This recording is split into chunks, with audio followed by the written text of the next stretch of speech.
Here we are. Oh yeah. Look at that. Look at us now. That's a big lookout there. Let's go back to our bikes here. See, our bikes are right over there. Looking sexy and all that. Yeah. Wow, look at that, huh? Morro Rock.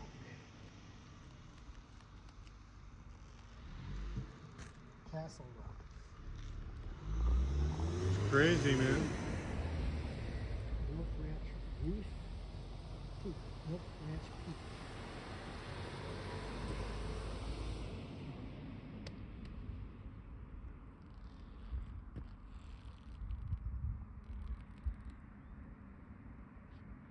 There's this high peaks way in the distance too.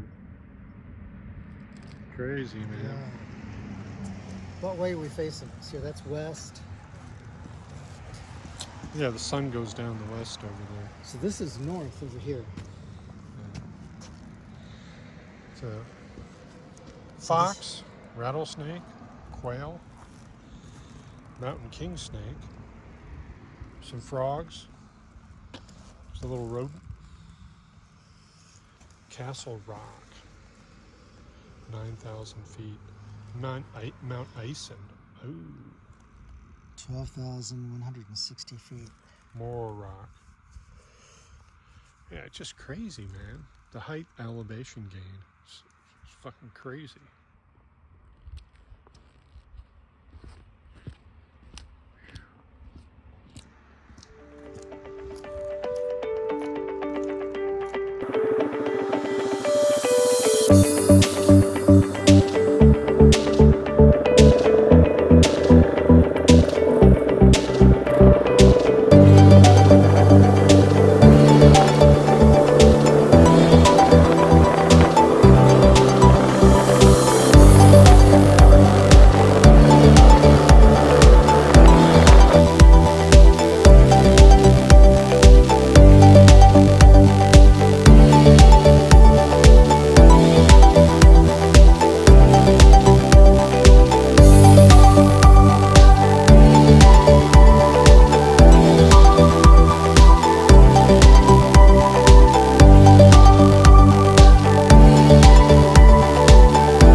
you need to take a leak at all?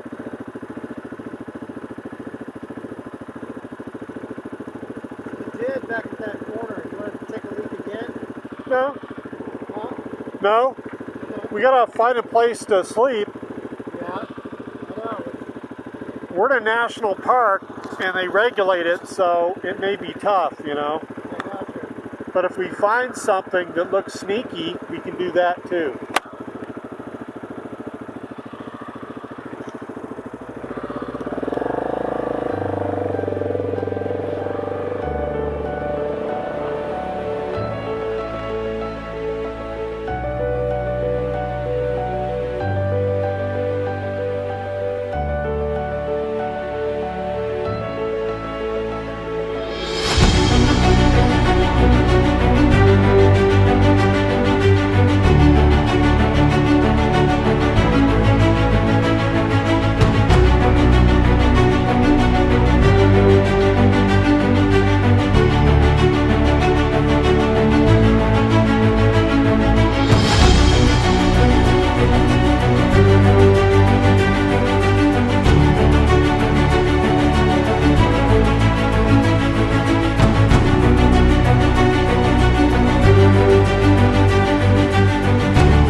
Yeah, are there any sites available?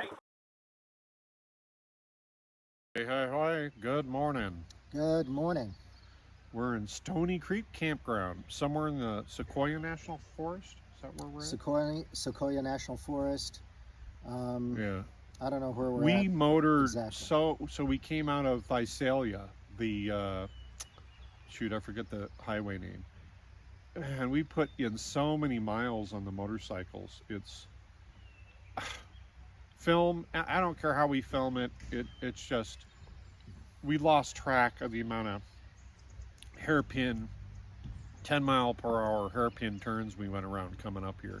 And there's a lot of traffic coming up too. When we were on the southern route, riding around, there was a car every 5 minutes or so on some of the roads we went on.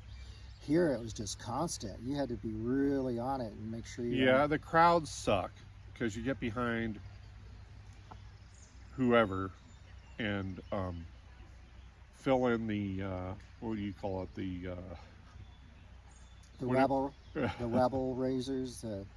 No, but yeah, it was terrible. it's just because there's so many people. You know, it's the thing. There's so many people coming up here for things. But I have to say, we made it to the most wonderful park I've ever been to. We've had a talent picking out really good campsites and being lucky, because we're getting towards the tail end. You know, we've been motoring all day long, just corner after corner.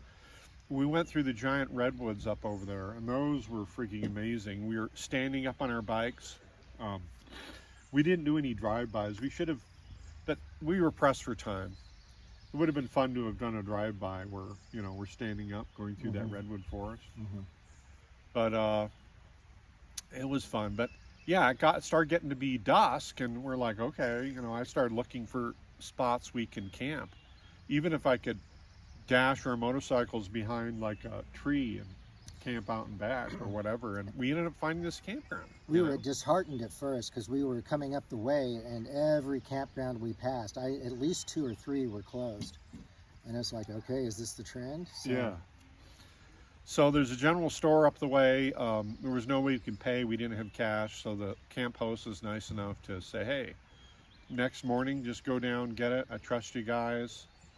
You know, bam. We're like, so we're good to go. So let me, you can see the bikes are right up over there.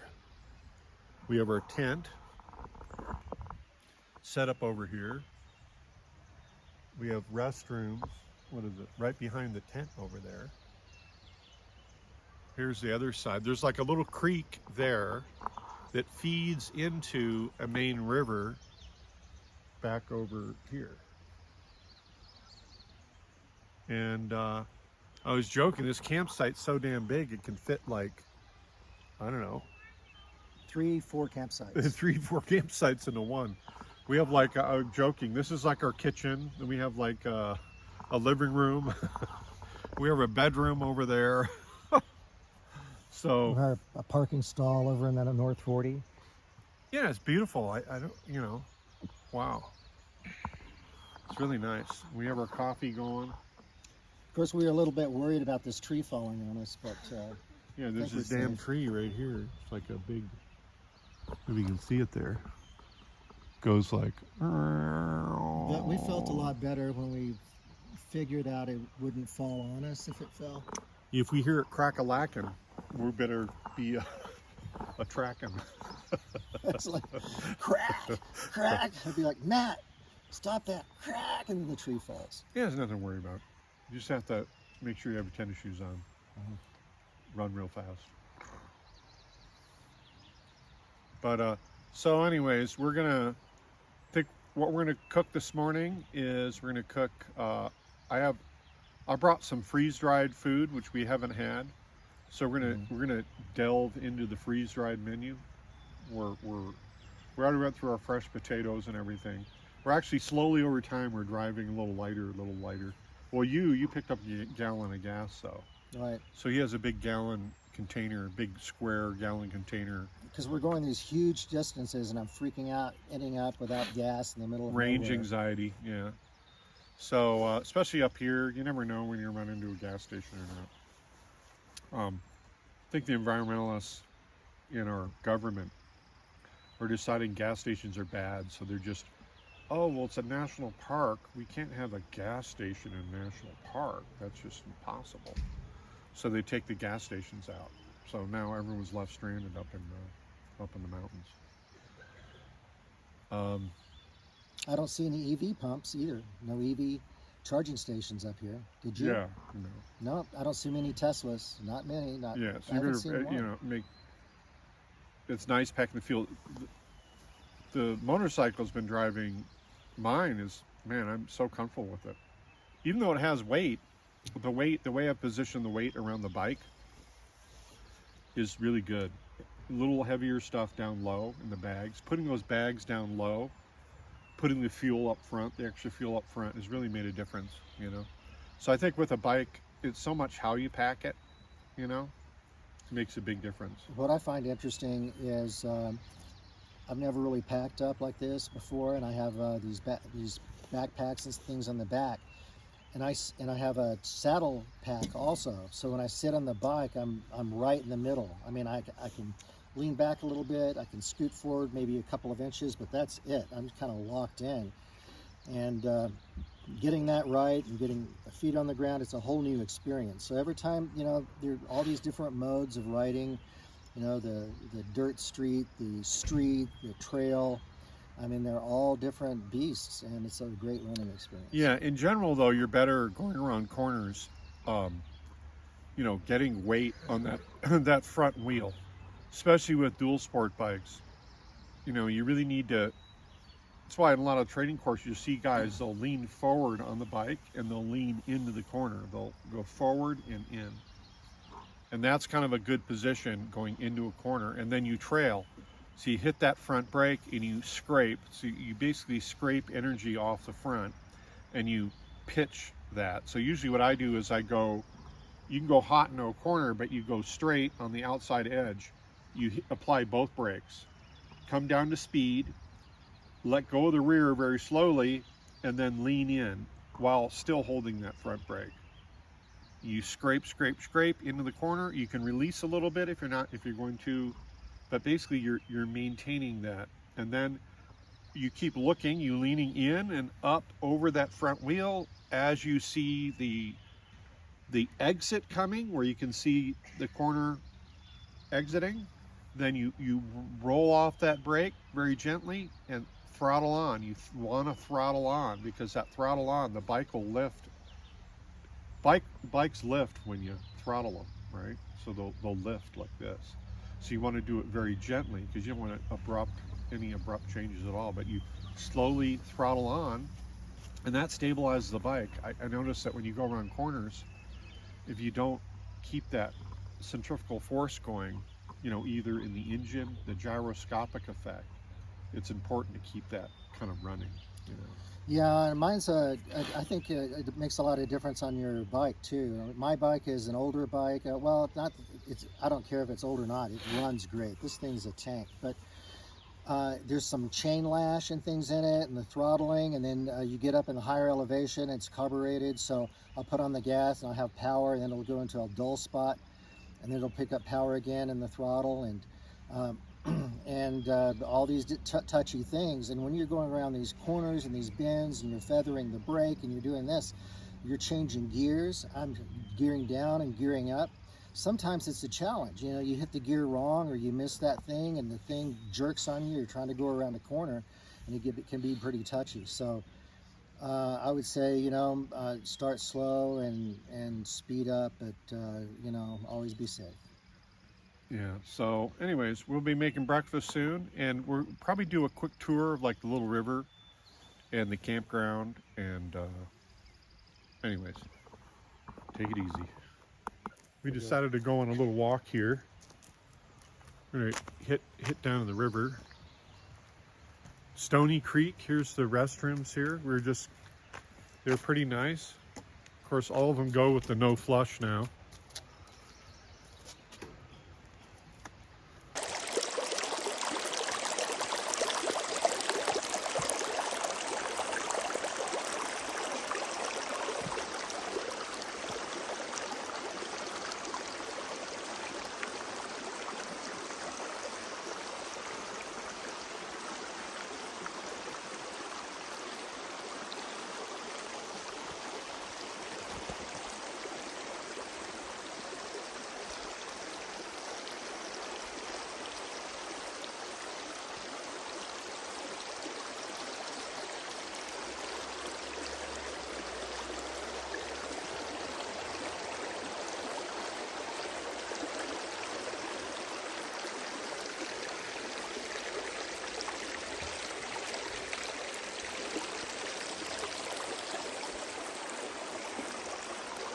Oh, look at this, huh? What do you think, Preston? Beautiful. I'm just looking for some trout in here. This is the larger little rivulet area.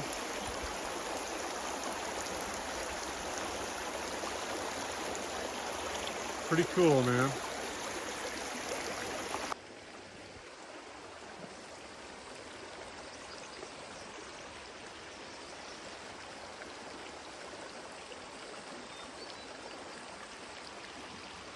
trees growing up right near the river here. Look at the one to the right there. Where's the saw, Matt? Let's take that home for Christmas. Look at all the different little shades of green. You're saying Christmas time? Yeah, it'd be a perfect tree for Christmas. You just strap it on the top of the bike and go. You can see this part of the beach right over here is when it's flooding, you know. It's a big, barely full, you know. Look at all these little pines over here. See it? Little pines growing. Hey, look at these little guys, huh? Little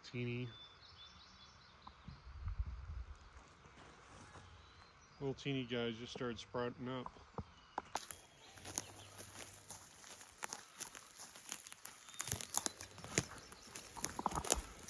Ooh.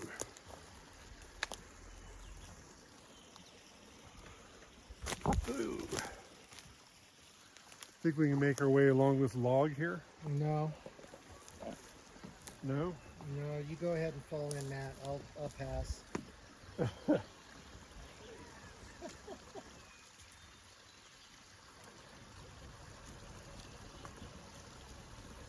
not going to come save you. You're going to have to work your way out of that.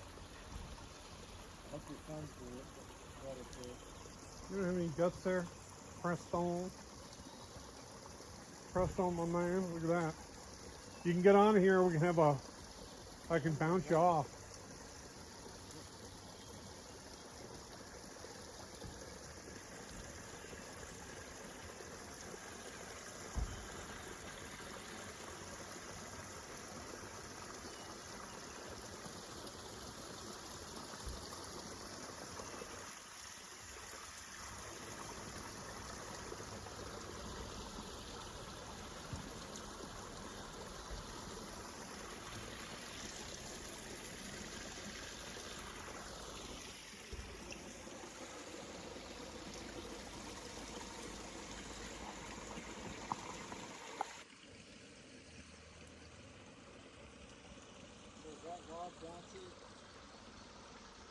It is.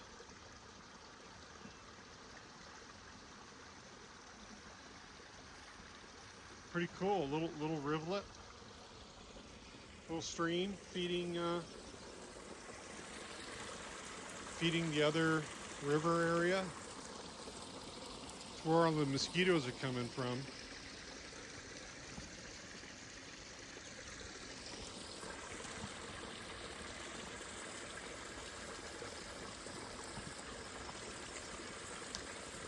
So clear. Water's so fresh. There, Preston.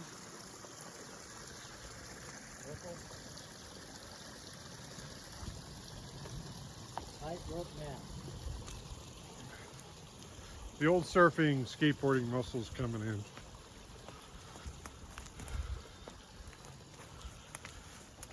He made it. All right. Yeah, I was going to say, you were talking about like a survival situation where you want to get in contact with like people and organize things just in case everything goes to shit, One thing I found at the cabin when I was stranded up there with the girls, you met all sorts of people, and people change, even people you know, depending on the stress level, where their head's at. I think a tendency with anything, I don't care whether it's music production, whatever it is, there's this tendency to have the pie in the sky view of everything and how smooth everything goes. But it's never, hardly ever going to go smooth. Always going to be fucked up. Or as they say in the Marines, foobar. It's always going to be totally fucked up. And people are, I think people in general are going to be the culmination of that, and one of the things I found is so I have my daughters with their friend and a dead dog died up there in the cabin. We were all snowed in Lake Arrowhead. And we're trying to get out of the cabin. There's only one-way road out. So I'm sitting there with the van, waiting for my teenage daughter to get from the cabin. A neighbor comes up behind. She gets out of her car and starts yelling at me. Oh, I don't understand. What are you doing here? My daughter's trapped. I guess they're trying to get to their daughter that's trapped in another part of the thing. And I'm in a minivan, a lifted minivan, and she's like, you're never going to make it out of here. You don't have four-wheel drive. And she's like, I'm going, where? This fucking lady's crazy. You know what I mean? Like, she literally became totally crazy.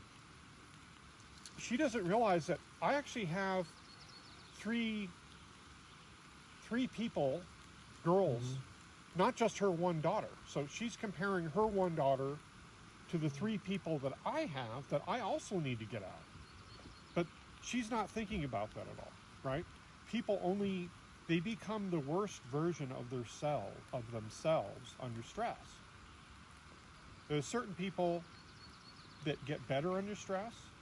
Now, I've seen you in this camp. We haven't filmed it all, but I saw you in your stressed position. You're like slamming the mat, getting all pissed off.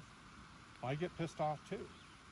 But you see people in their, you don't know people's, until they go completely whack.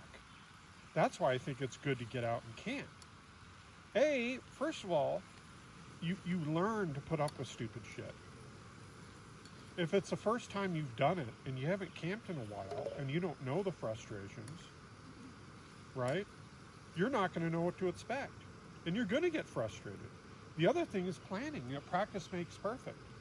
If you aren't planning, classic example is you're not to get on your case, but your motorcycle, like if you're ill-prepared, ill-planned, and haven't tested your shit, things are going to go to shit.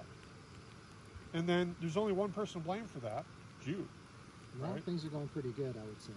Well, they're going good, but it's always a moving target, and to be aware of that, But you can't just buy a bunch of survival shit and have this pie-in-the-sky idea of how you're going to gloriously ride off in the sunset. Chances are you'll go, it won't be a sunset. At this point, I had to end the conversation, as I tend to pontificate, and Preston was getting bored, so we just ended the tape. We're able to drive over the general store and get our cash and drive it back to pay the camp host. Took a few shots of the motorcycles there at the camp store. Spent the rest of the day, went down to a lake called Hume Lake. We took a little path that overlooked Kings Canyon, but there was a lot of smoke coming in, so we decided not to go to lower elevation. So we went somewhere up above Hume Lake, and we found a little cutout, and we ended up camping there for the night. I don't have any more film footage other than us driving there in a drive-by. So at this point, I'll go ahead and end this, as it's run too long anyways. Thanks for watching. We'll see you on the next one.